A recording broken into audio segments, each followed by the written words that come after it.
রেনেসাঁর সময় থেকে আত্মহত্যার প্রতি দৃষ্টিভঙ্গি ধীরে ধীরে পরিবর্তন শুরু হয়েছিল। 1879 সালের মধ্যে ইংরেজরা আত্মহত্যা ও হত্যাকাণ্ডের মধ্যে পার্থক্য করতে শুরু করেছিল, যদিও আত্মহত্যার ফলে সম্পত্তি জব্দ করা হতো। 1882 সালে মৃত ব্যক্তিদের ইংল্যান্ডে দিনের বেলা দাফন করার অনুমতি দেয়া হয়েছিল এবং বিংশ শতকের মাঝামাঝি সময় পশ্চিমা বিশ্বের বেশিরভাগ দেশে আত্মহত্যা বৈধ হয়ে উঠেছিল।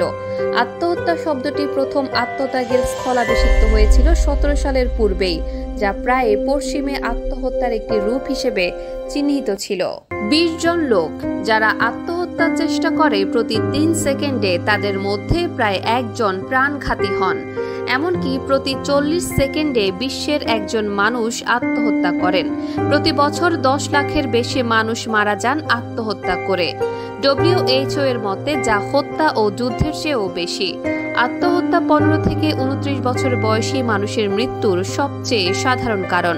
তবে আত্মহত্যা বা নিজের জীবন বিসর্জন দেয়া কখনোই কোনো সমস্যার সমাধান হতে পারে না। অনেকে আছেন খুব অল্পতেই ভেঙে পড়েন, হতাশাগ্রস্ত হয়ে পড়েন। এসব মানুষের মধ্যে আত্মহত্যার প্রবণতা বেশি থাকে। বিশ্ব স্বাস্থ্য সংস্থার WHO এর মতে প্রতিদিন প্রায় 3000 মানুষ মারা যায় এই পদ্ধতিতে। এমনকি পুরুষের তুলনায় নারীদের আত্মহত্যার প্রবণতা বেশি, এমন তথ্যই জানা যায় বিভিন্ন গবেষণা থেকে। প্রাচীন এথেন্সে যদি কোনো ব্যক্তি রাষ্ট্রের অনুমোদন ব্যতীত আত্মহত্যা করত, তাহলে তাকে সাধারণ কবরস্থানে সম্মান দেয়া হতো না। তাকে কবরস্থ করা হতো শহরের বাইরে অবস্থিত কোনো জায়গায়। শুধু তাই নয়, তার জন্য কোনো স্মৃতিফলকও ব্যবহার করা হতো না।